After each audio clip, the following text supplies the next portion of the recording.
একটু ওই ফুলটা আমার পেরে দে। ললিতার কণ্ঠ জড়িয়ে ধরে বলছে, অনুরাগে মগন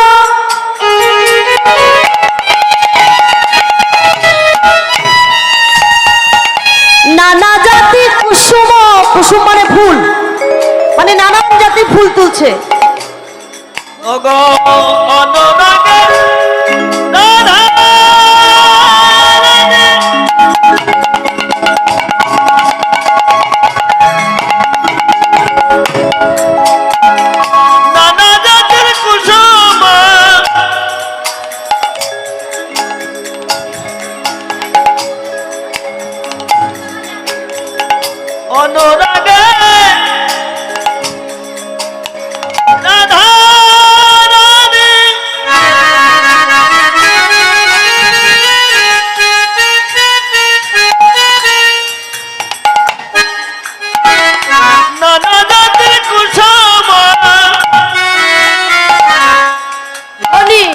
অনুরাগে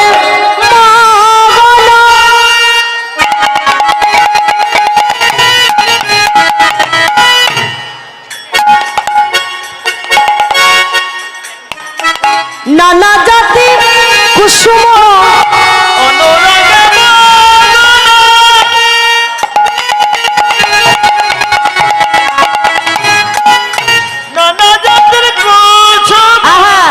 তুলয়ে অতি অনুপমা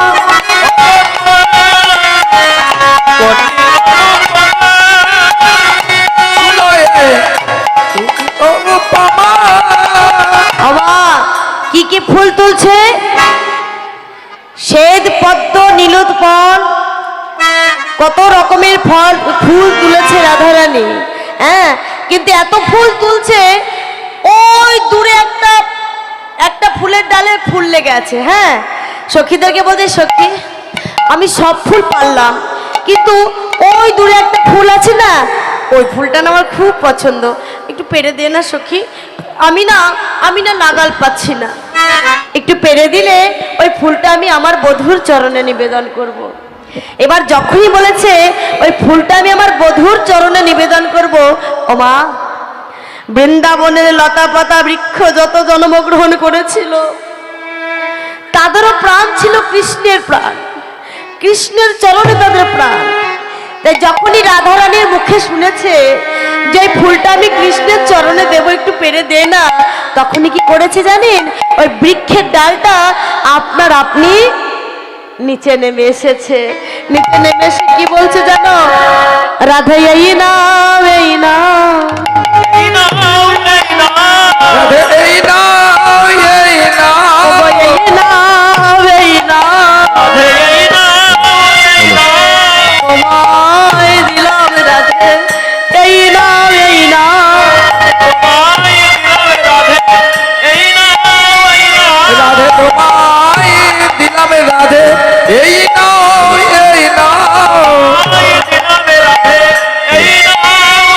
আরে ওই চরণে সপে দিও এই নাও এই নাও, চরণে সপে দিল এই নাও এই নাও, ওই চরণে সপে দিও এই নাও এই নাও, চরণে সপে দিও এই নাও এই নাও, ওই চরণে সপে আমার বৃন্দাবনে জন্ম হয়ে, বৃন্দাবনে জন্ম হয়ে এই জন্মে ধন্য হবে, আমার এই জন্ম ধন্য হবে, এই জন্ম ধন্য হবে।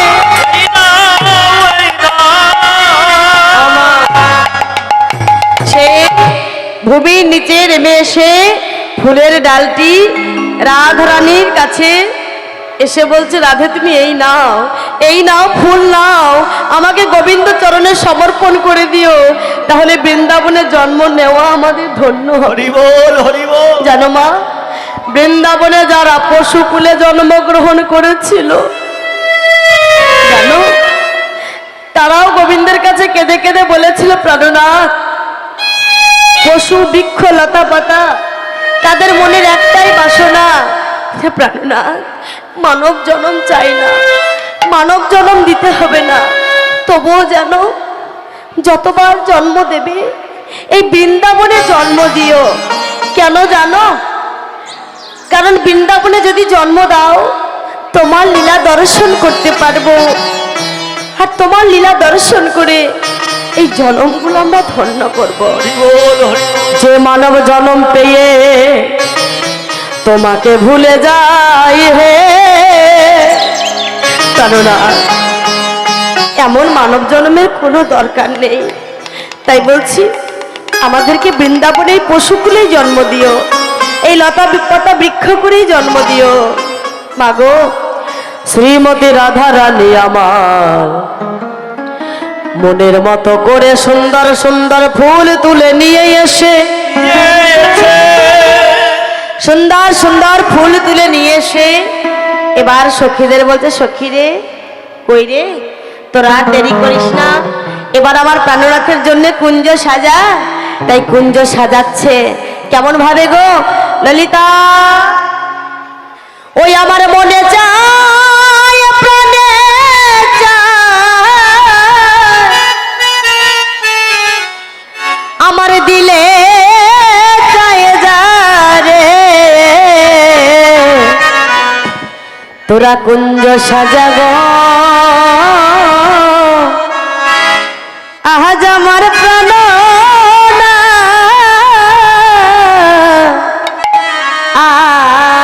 আসিতে পারে।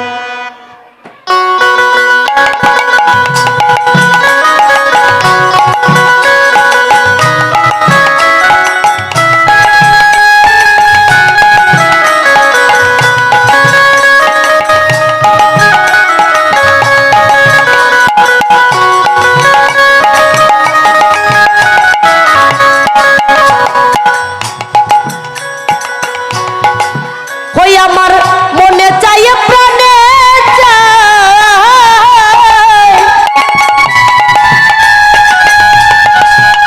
আমার দিলে চাই যারে কুঞ্জ সাজাগো আজ আমার প্রাণনাথ আসিতে পারে।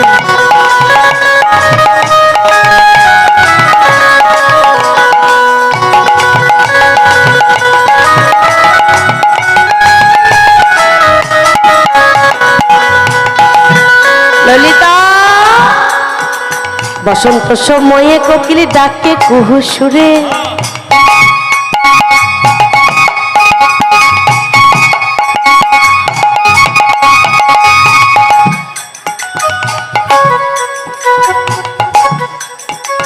বসন্ত সময়ে কোকিল ডাকে কুহু সুরে, আমার যৌবন বসন্তে আমি রইত নারী ঘরে তোরা কুঞ্জ সাজাবো আজ আমার প্রাণনাথে আসিতে পারে।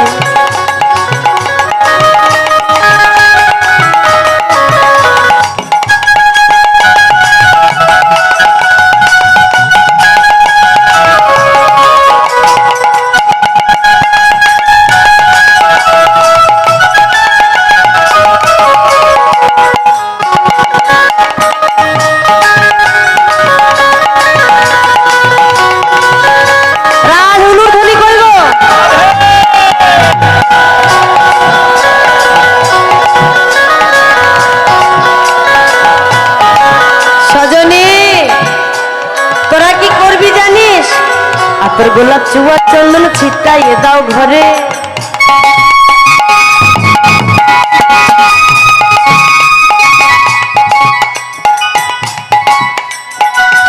তোর গোলাপ চুয়া চন্দন ছিটাইয়ে দাও ঘরে।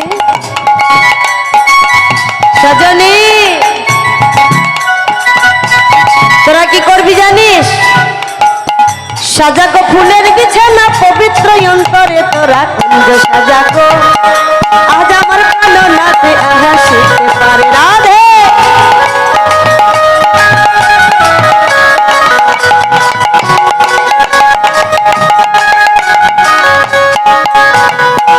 ও ললিতা, আরে ও বিশাখা, আসিলে আসিতে পারে ভরসায় অন্তরে,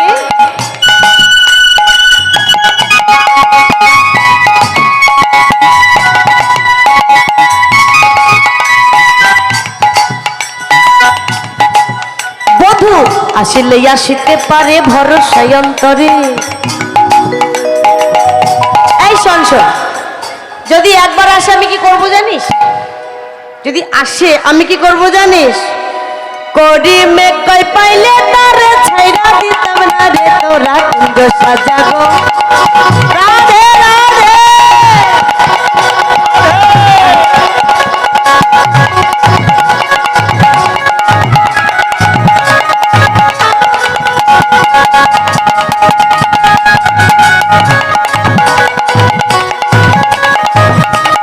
রাধে রাধে কুঞ্জ সাজাগো।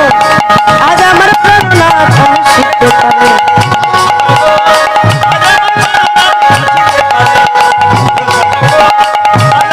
আজ আমার প্রাণনাথ আসিতে পারে। তাই শ্রীমতীর আদেশ মতো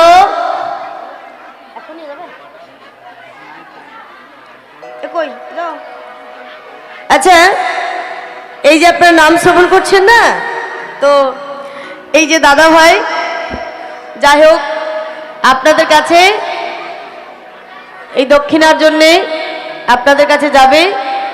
যাই হোক আপনাদের যার যতটুকুই সামর্থ্য, আমি বলছি না যে 100 টাকা দিতে হবে কি 200 টাকা দিতে হবে কি 500 টাকা দিতে হবে।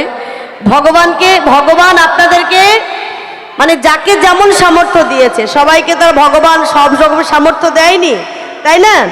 কিন্তু একটা কথা মনে রাখবেন, ভগবানের চরণে দান করলে আপনি যেমনভাবেই দান করুন না কেন, সে দান কোনোদিন বিফলে যায় না। কেন জানেন? আপনাদের মনে আছে কিনা আমি জানি না, দ্রৌপদী ভগবানের আঙুল কেটে গিয়েছিল বলে নিজের একটু অঞ্চল ছিঁড়ে গোবিন্দের আঙুলটা বেঁধে দিয়েছিল। হ্যাঁ, এবার কি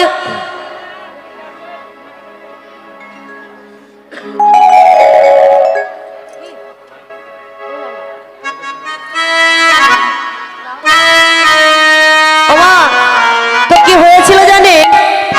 এইটুকু বস্ত্র দিয়ে ভগবানের আঙুল বেঁধে দিয়েছিল। তো তারপরে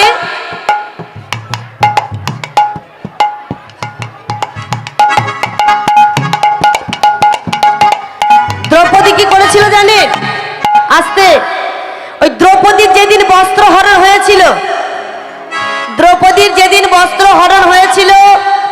ভগবান শ্রীকৃষ্ণ এইটুকু বস্ত্রের বিনিময়ে যখন বস্ত্র হরণ হয়, একটি হস্তে বস্ত্র ধরেছে আর একটি হস্তে ডাকছে, হে দ্বারকানাথ দেখা দাও, হে গোলকপতি দেখা দাও, হে বৃন্দাবন চন্দ্র দেখা দাও।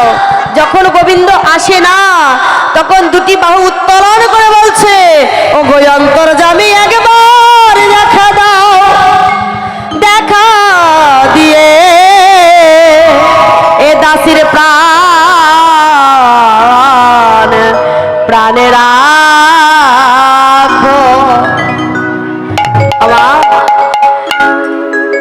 কৃষ্ণ যখন এসে দ্রৌপদীকে বস্ত্র দিলেন, দ্রৌপদী কি বলছে জানেন? দ্রৌপদী কৃষ্ণকে বলতো সখা, আর কৃষ্ণ দ্রৌপদীকে বলতো সখী। সখা, তোমার আসতে এত দেরি হলো? কৃষ্ণ বলছে, দ্রৌপদী তুমি এতক্ষণ আমায় ডাকছিলে, হে দ্বারকানাথ দেখা দাও, তাহলে দ্বারকা থেকে আসতে আমার দেরি হবে না বলো? তারপর তুমি ডাকলে, হে গোলকপতি দেখা দাও, গোলক থেকে আসতে আমার দেরি হবে না? তারপর তুমি ডাকছো, হে বৃন্দাবন চন্দ্র দেখা দাও, বৃন্দাবন থেকে আসতে আমার দেরি হবে না? হে দ্রৌপদী সখী গো, আমি তো তোমার অন্তরেই ছিলাম। যখন তুমি আমায় বললে, হে অন্তর্যামী একবার দেখা দাও, আমি তোমার অন্তর থেকে এসে তোমায় আমি রক্ষা করলাম। তাই যাই হোক, গোবিন্দের চরণে যাই দান করবেন, তার দ্বিগুণ চতুর্গুণ 10 গুণ ভগবান ফিরে দেওয়ার জন্য প্রস্তুত হয়ে আছেন। তাই গৌর হরিব। তাই কি করলেন গো? আজ শ্রীমতীর আদেশ মতো, আরে রাধিকায় আদেশে মনের হরিষে, রাধিকায় আদেশে মনের হরিষে, রাধিকায় আদেশে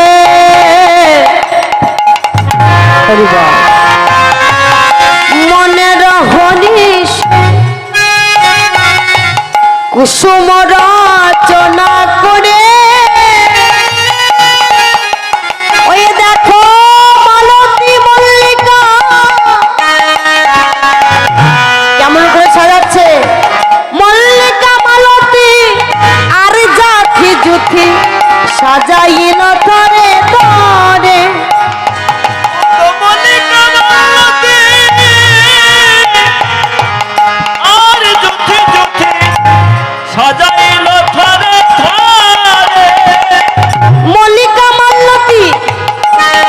জাথি জুথি সাজাইল থরে থরে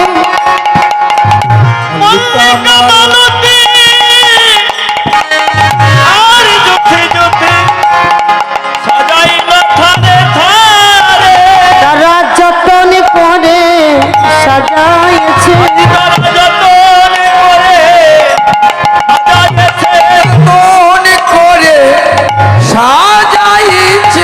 যতন করে সাজাইছে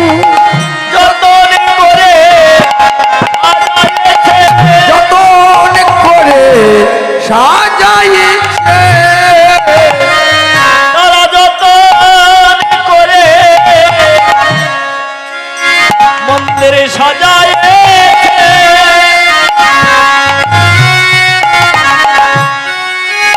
আমার প্রাণবধূ আসবে বলে যতন করে সাজাইছে আসবে বলে তারা যতন করে সাজাইছে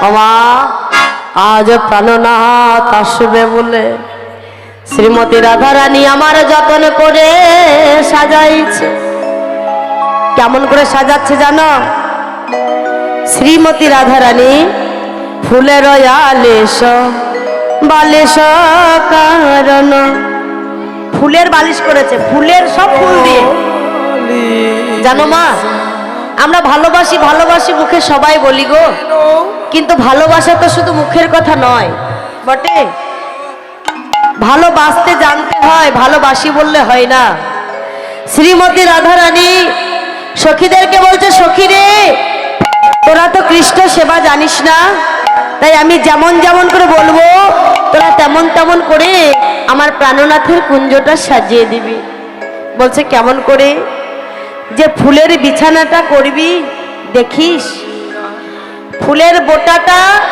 ছাড়িয়ে ফেলে দিবি ছাড়িয়ে ফেলে দিয়ে ওই পাপড়িগুলো দিয়ে সুন্দর করে সাজাবি কেন জানিস ফুলের বোটাটা যদি থাকে আমার প্রাণনাথের অঙ্গে আঘাত লাগতে পারে ফুলের আলেশ বালিশ কারণ ফুলের আলেশ বালিশ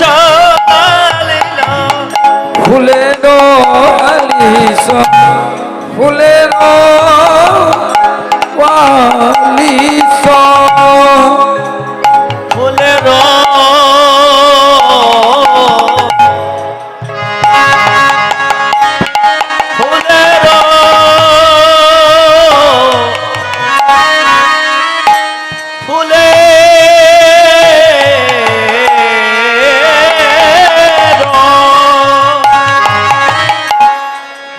ধনী আমার ফুলের আলিশ আরে বালিশ কারণ ধনী আমার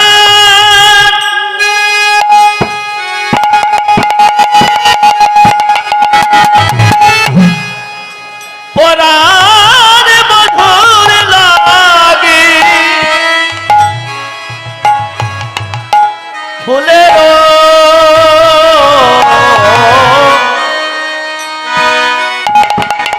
আলিশ ফুলের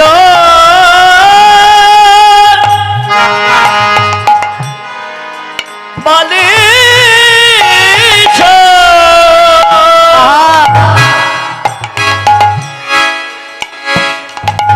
ফুলে ফুলে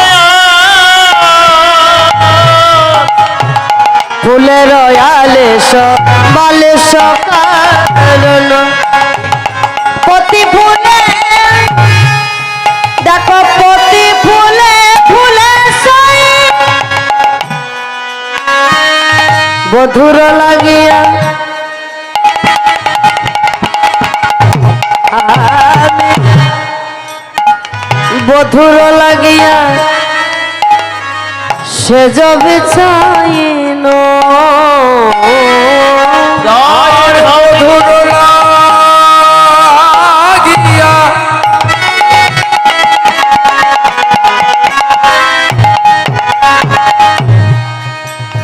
সে যো বিছানো আরে বসে আছি আমি বসে আছি তার আশায় বসে আছি তার আশায় আমার রাধিকায়া দেশে মনের হরিষে রাধিকা নিতাই গৌর হরিব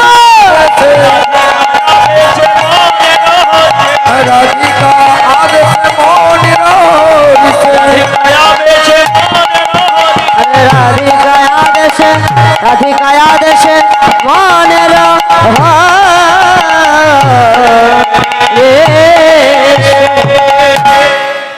আমা সাজাতে সাজাতে রাধারানীর প্রথম প্রহর চলে গেল।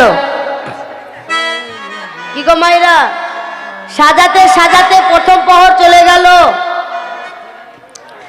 এবার দ্বিতীয় প্রহর, এটা ওটা করতে করতেই প্রাণনাথ এখন আসেনি, তাড়াতাড়ি করে সাজা, দেরি করিস না, আরে এখনই চলে আসবে। হ্যাঁ, সুন্দর করে সুসজ্জিত করছে, করতে করতে দ্বিতীয় প্রহরটাও চলে গেছে। দ্বিতীয় প্রহরটাও যে কখন চলে গেছে, রাধারানী বলছে এই ললিতা, প্রথম প্রহর তো চলে গেল, দেখতে দেখতে দ্বিতীয় প্রহরও চলে গেল, কি রে আমার প্রাণনাথ কখন আসবে? ও মা, এই ভাবতে ভাবতে রাধারানীর আমার তৃতীয় প্রহর চলে এলো। হরিবল।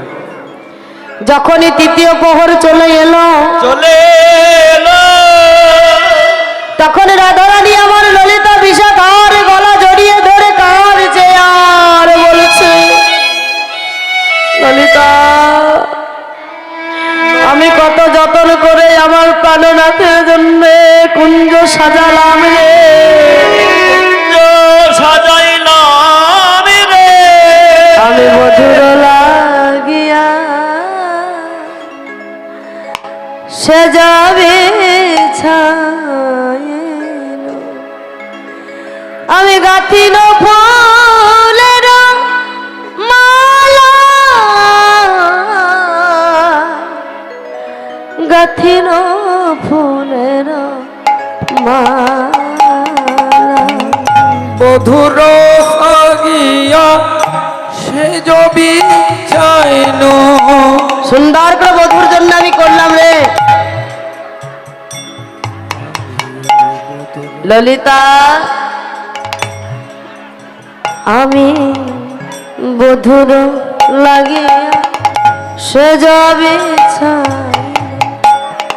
আমি গাঁথিন ফুলের মালা, বধুর লাগিয়া ললিতা এসে জবি ছাইনো। বধুর লাগিয়া সে জবি চাইনো। গাঁথিন ফুলের মালা, সজনী তাম্বুল কর্পূর, সজনী তাম্বুল সাজিল, প্রাণবধূর বদন দেব বলে একটা তাম্বুল, মানে বুঝতে পারছেন তো, সাজিয়ে রেখেছি। আমি দীপ জ্বালিল সজনী মন্দির করিল আলো, আমি মন্দির করিল আমি তাম্বুল সাজিল,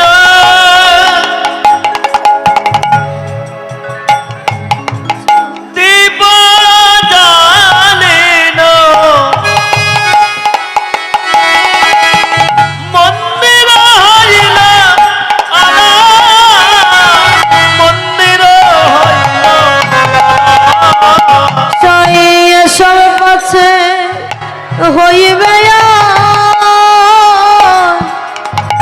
ওই আগে আমার জানা ছিল না।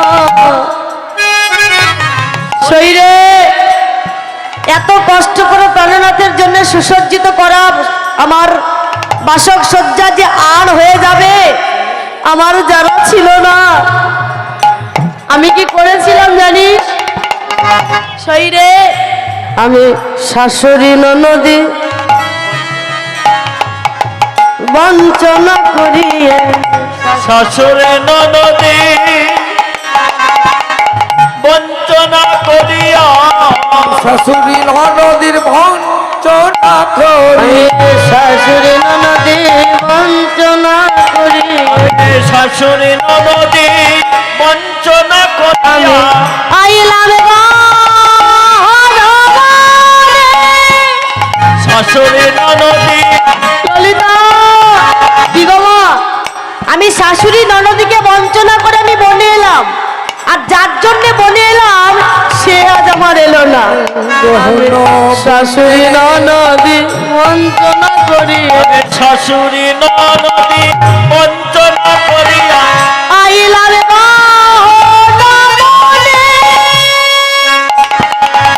ললিতা আমার বড় সাধু মনে এই রূপ যৌবনে বড় ছাদ মনে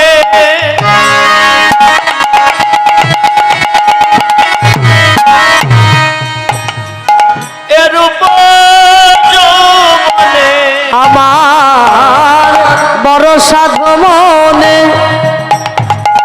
এরূপ যৌবনে আমি মিলিব মধুর সনে, আমি মিলিব মধুর সনে, আমি শাশুড়ি ননদী বঞ্চনা নিতাই গৌর হরি বল।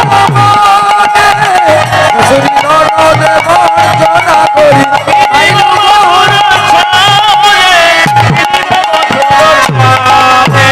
মিলিল মধুর সনে, মিলিল মধুর সনে। মিলিব মধুর সানে মিলিব মধুর সানে ললিতা আমি শাশুড়ি ননদীকে বঞ্চনা করে আমি প্রাণনাথের জন্য কুঞ্জ সাজাইলাম, কিন্তু প্রাণনাথ আমার এলো না রে সই। আমার জ্বালাবাতি জ্বালা হলো, আমার সাজা কুঞ্জ সাজায় রয়ে গেল। যার জন্য যতন করে মালা গেঁথেছিলাম কষ্ট করে ফুল তুলে, সেই মালা আমার গাথা মালা বাসি হলো। তা যাই হোক, পরবর্তী সম্প্রদায় এসে গেছে। চলুন, আজ শ্রীমতী রাধারানী প্রাণনাথের জন্য কুঞ্জটা সাজিয়েই রাখলো, প্রাণনাথ এলো না। তাই মায়েরা, আমরা যদি এই জীবনে আমাদের এই কুঞ্জটাকে সুসজ্জিত করে সাজিয়ে প্রাণনাথের জন্য যদি অপেক্ষা করে নিশিটা কাটিয়ে দিতে পারি, আগত জন্মে মানে পর জন্মে সকাল সকাল কৃষ্ণ দর্শন হবেই হবে। কারণ রাধারানী গোবিন্দের জন্য সারা রজনী কাটিয়ে দিল, তারপরে কিন্তু প্রভাতেই আমার প্রাণনাথ রাধারানী কুঞ্জে এসেছিল। তাই পরজন্মে এই জন্মটা যদি আমরা কৃষ্ণ বলে কেঁদে কাটিয়ে দিতে পারি, পরজন্মে তাই গৌর হরি বল। গোবিন্দের দেখা পাবোই পাবো। তাই চলুন আমরা বিদায় নিই। রাধে রাধে। আমাদের এইখানেতে রইল মোদের লীলার মাধুরী। এইখানে রইল মোদের লীলার